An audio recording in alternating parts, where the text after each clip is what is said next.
एक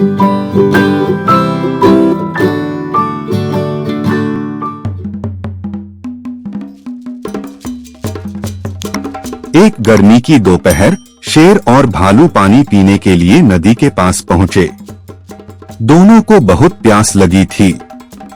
जैसे ही उन्होंने नदी के साफ और ठंडे पानी को देखा, उनके चेहरे पर खुशी आ गई।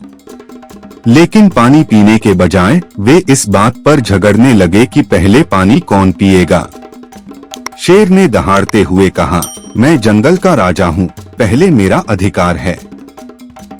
भालू गरजते हुए बोला, मैं सबसे ताकतवर हूँ, इसलिए पहले मैं पानी पीऊंगा।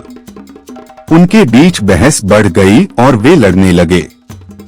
शेर अपने पंजों से हमला कर रहा था और भालू जोरदार वार कर रहा था।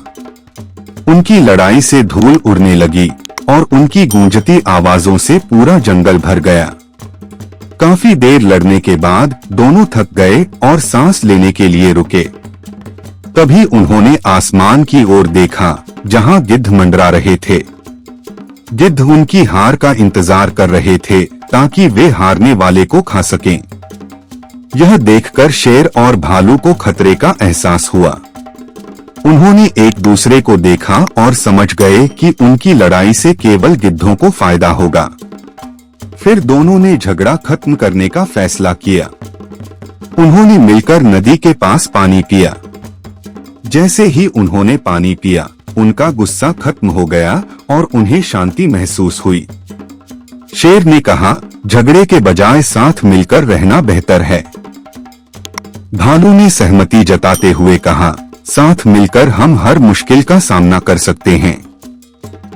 उस दिन से शेर और भालू के बीच दोस्ती हो गई। गिद्ध जो भूखे और निराश थे, वहां से उड़ गए। जंगल में फिर से शांति छा गई और पुराने दुश्मन अच्छे दोस्त बन गए।